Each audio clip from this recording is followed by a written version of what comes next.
Hello students, कैसे हैं आप सभी। आई होप आप सभी ठीक होंगे। मैं प्रतिभा कांडल स्वागत करती हूं आपका टॉप ऑफिसर्स क्लासेस में। स्टूडेंट, जैसा कि आप जानते हैं हम लेसन नंबर 4 यानी वीड के बारे में पढ़ रहे थे। आज की इस क्लास में हम पढ़ेंगे खरपतवारों को किस प्रकार से नियंत्रित किया जा सकता है, यानी कि जिन जिन विधियों से उसको नियंत्रित कर सकते हैं वो सारी विधियाँ आज हम यहाँ पढ़ेंगे। ठीक है स्टूडेंट्स, तो आइए आज की क्लास शुरू करते हैं। देखिए स्टूडेंट्स, खरपतवारों का नियंत्रण यानी खरपतवारों को किस प्रकार से नियंत्रित कर सकते हैं, इसकी 5 विधियां हैं स्टूडेंट्स। ठीक है, सबसे पहली विधि कौन सी है? उन्नत शस्य विधि।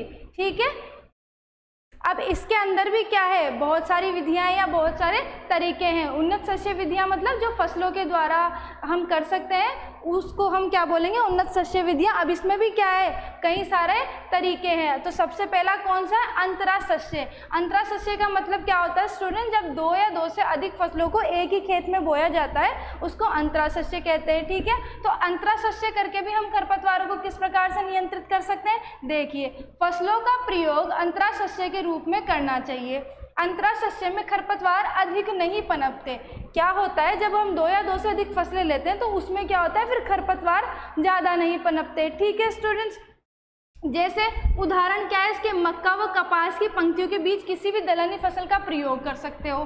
ठीक है, ये क्या है? आपका अंतरा शस्य का एग्जाम्पल है। ठीक है, अगला है आपका जातीय उपयुक्तता।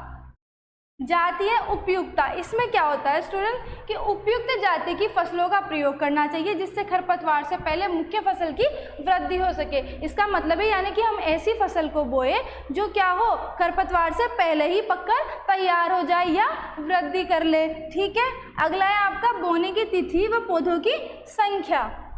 देखिए, मुख्य फसलों को समय पर बोना चाहिए तथा सघन खेती अपनानी चाहिए। मुख्य फसल को आप टाइम से वो, जब उनका टाइम आता है तभी वो, ऐसा नहीं है कि हम जो है पछेती किस्म बो रहे हैं या फिर जो है हम समय से कुछ टाइम बाद कर रहे हैं। उसको जो उसका एग्जैक्ट टाइम है उसी समय जो है हमको पौधे बो देने चाहिए या हमको बीज बो देने चाहिए। ठीक है स्टूडेंट, उससे क्या होगा? उससे ये होगा कि वो समय पर बढ़वार करेंगे और समय पर बढ़वार करेंगे तो खरपतवार जो है नहीं आएंगे। अगला है आपका फसल चक्र। देखिए, फसल चक्र अपनाने से क्या होता है, खरपतवार उनके बीजों को नष्ट किया जा सकता है। फसल चक्र भी हम अपना सकते हैं, यानी क्रॉप रोटेशन, हम बदल बदल के जो है फसलों को बो सकते हैं। नवीन कृषि क्रियाएं करके मृदा जल संबंध। ठीक है, मुख्य फसलों का प्रयोग मृदा की स्थिति एवं मृदा में उपस्थित जल की मात्रा को ज्ञात करने के पश्चात करना चाहिए। यानी मृदा जल संबंध भी एक तरीका है। हम जो है मुख्य फसलों का प्रयोग तब करें जब उपस्थित जल की मात्रा हमको ज्ञात हो, भाई इसमें कितना जल उपस्थित है। ठीक है, छाया करके कि प्रकाश के अभाव में भी क्या होता है, खरपतवार नष्ट हो जाते हैं। प्रकाश के अभाव में खरपतवार के जो छोटे पौधे होंगे वो क्या होंगे, दुर्बल होकर सूखने लगते हैं यानी नष्ट हो जाएंगे। ठीक है स्टूडेंट्स, आगे देखिए आप इसकी भौतिक विधियां। भौतिक विधियां में क्या क्या कर सकते हो आप? निराई गुड़ाई कर सकते हो, आप हाथ से उखाड़ सकते हो, यानी खरपतवारों को हम हाथ से उखाड़ के फेंक सकते हैं। आप निराई गुड़ाई भी कर सकते हो, कृषि क्रियाएं कर सकते हो छांटाई करके। तो ये सब क्या है, आपकी भौतिक विधियां हो गई। अगली है आपकी यांत्रिक विधियां। यांत्रिक विधियों से मतलब है किसी यंत्र के सहायता से। ठीक है, या कुछ देखिए यांत्रिक विधियों में सबसे पहली क्या है, पलवार। ठीक है स्टूडेंट्स, पलवार क्या होता है? हमने पहले भी पढ़ा है कि पलवार क्या होता है। पलवार का उद्देश्य क्या होता है? पलवार का उद्देश्य विभिन्न साधनों की सहायता से भूमि को ढकना है। क्या होता है? मल्च। पलवार को इंग्लिश में क्या कहेंगे? मल्च कहेंगे, मल्चिंग कहेंगे। ठीक है, तो मल्चिंग क्या होता है स्टूडेंट्स कि भाई हमको क्या करना है, भूमि को ढकना है। ठीक है, तो पलवार के द्वारा खरपतवारों के पौधे प्रकाश संश्लेषण की क्रिया नहीं कर पाते हैं, अतः पौधे भोजन के अभाव में क्या होंगे, नष्ट हो जाएंगे। तो आप जो है पलवार करके भी क्या कर सकते हो, खरपतवारों को नष्ट कर सकते हो। अगला है आपका वाटर लॉगिंग। वाटर लॉगिंग का मतलब होता है पानी भरने से। ठीक है, ऐसे स्थान जहाँ पर्याप्त मात्रा में जल उपलब्ध हो वहाँ वाटर लॉगिंग की क्रिया अपनाई जाती है। इसका प्रयोग बहुवर्षीय खरपतवारों को नष्ट करने हेतु किया जाता है तथा यह विधि क्या होता है, बंजर भूमियों में अधिक अपनाई जाती है। ठीक है स्टूडेंट, इसमें क्या कर सकते हैं हम, पानी भर के भी जो है खरपतवारों को नियंत्रित कर सकते हैं। और ये अधिकतर क्या कहाँ कर सकते हैं, जहाँ पानी की मात्रा अधिक हो। देखिए अगला है आपका जलाना। ठीक है स्टूडेंट्स, जलाना। जो आकृषित भूमियां होंगी अकृषित जो भूमियां होंगी उनमें उपस्थित खरपतवारों को नष्ट करने के लिए खरपतवारों के अवशेषों को क्या कर सकते हैं, एकत्रित करके हम जला सकते हैं। ठीक है, जो आकृषित भूमियां हैं उनमें सारे खरपतवारों को इकट्ठा करके जला दो, ये भी एक तरीका है। मृदा सौरीकरण। ठीक है, इस विधि में अप्रैल से मई के माह में पारदर्शी प्लास्टिक से निर्मित शीट से ढक दिया जाता है।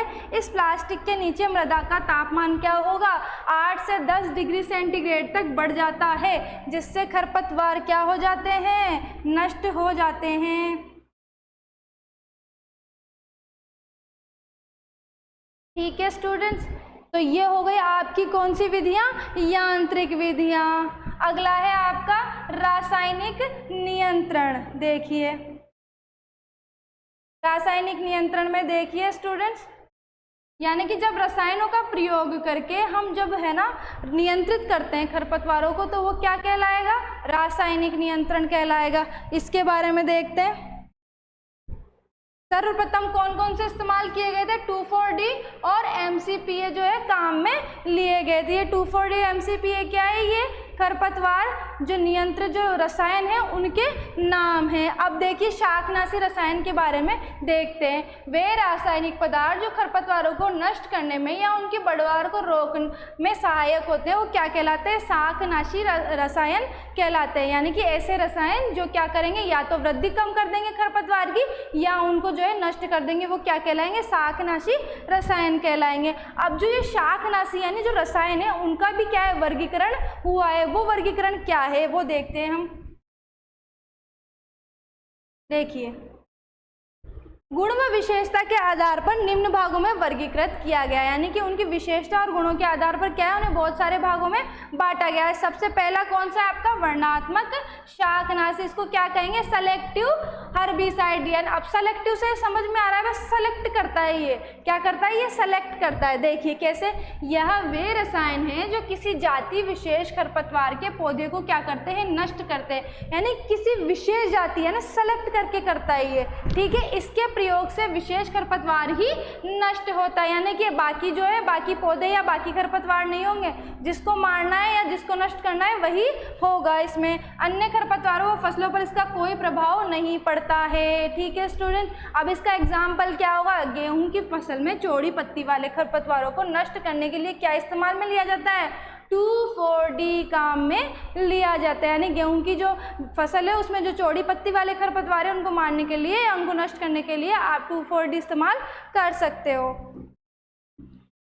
अगला है आपका अवर्णनात्मक शाकनाशी। ठीक है, अवर्णनात्मक शाकनाशियों का प्रयोग बंजर भूमियों में उपस्थित सभी बहुवर्षीय खरपतवारों को नष्ट करने हेतु किया जा सकता है।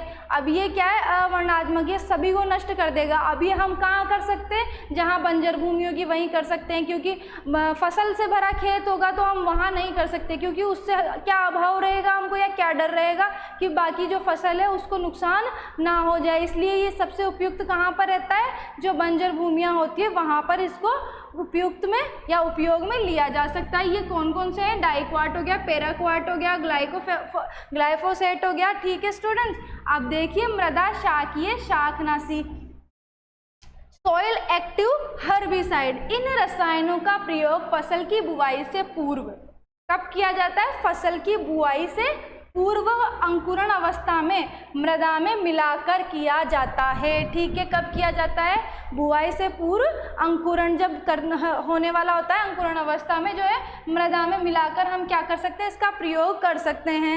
इन रसायनों का प्रभाव 4 से 6 सप्ताह तक बना रहता है। ठीक है स्टूडेंट, अब इसके उदाहरण क्या है, एलाक्लोर हो गया, पेंडामेथिलीन, एट्राजीन, फ्लूक्लोरेलिन। ठीक है, ये उसके उदाहरण है। अगला है आपका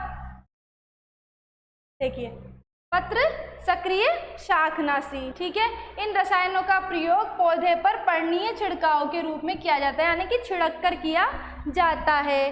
जैसे 2,4-D हो गया, आइसोप्रोट्यूरान हो गया, सल्फोसल्फ्यूरान हो गया, पिनॉक्साडेन हो गया। ठीक है, अगला है आपका संपर्क शाकनाशी यानी कॉन्टैक्ट हर्बिसाइड। ठीक है, इस प्रकार के शाकनाशी रसायन पौधे के जिस भाग पर छिड़के जाते हैं उसी भाग को प्रभावित करते हैं। ठीक है, जिस भाग को हमको करना है उसी को क्या है, जिस भाग पर छिड़के जाते हैं उसी भाग को ये क्या करेंगे, प्रभावित करते हैं। यानी रसायन छिड़कते समय पौधे के संपूर्ण भाग पर रसायन का छिड़काव होना चाहिए। देखिए दोबारा देखिए, संपर्क शाकनाशी, इस प्रकार के शाकनाशी रसायन पौधे के जिस भाग पर छिड़क जाते हैं उसी भाग को प्रभावित करते हैं। अतः रसायन छिड़कते समय क्या करना चाहिए, पौधे के संपूर्ण भाग पर रसायन का छिड़काव होना चाहिए। देखिए इसमें होता क्या है कि भाई जिस भाग को हमको जिस भाग पर छिड़केंगे वही भाग नष्ट होगा, इसलिए पूरे पौधे पर ही क्या करना चाहिए, छिड़काव करना चाहिए, वरना क्या होगा, जिस भाग पर छिड़का जाएगा वो नष्ट हो जाएगा और बाकी रह जाएगा। इसलिए ये चीज में ध्यान रखना पड़ेगा हमको। डाइक्वाट और पैराक्वाट इसके एग्जाम्पल है। ठीक है स्टूडेंट्स, आगे देखिए स्थानांतरित शाकनाशी। देखिए स्थानांतरित शाकनाशी में क्या है, इस शाकनाशी का प्रयोग पौधे के किसी भी भाग पर किया जाए तो रसायन क्या होगा, पूरे पौधे में स्थानांतरित होकर अपना प्रभाव दिखाता है। देखिए संपर्क शाकनाशी तो क्या था कि जिस भाग पर छिड़का जाएगा वही भाग नष्ट होगा, है ना। और स्थानांतरित शाकनाशी क्या है कि कहीं पर भी छिड़को लेकिन पूरा पौधा क्या हो जाएगा, नष्ट हो जाएगा। इसके देखिए उदाहरण क्या है, आइसोप्रोटोरॉन 2,4-D और ग्लाइकोफोसेट। ठीक है, अगला है आपका जीवाणुनाशक शाकनाशी, यानी जीवाणुनाशक शाकनाशी मृदा में उपस्थित रोगों के जीवाणु को नष्ट कर देते हैं। अगला है आपका मृदाधूमक शाकनाशी।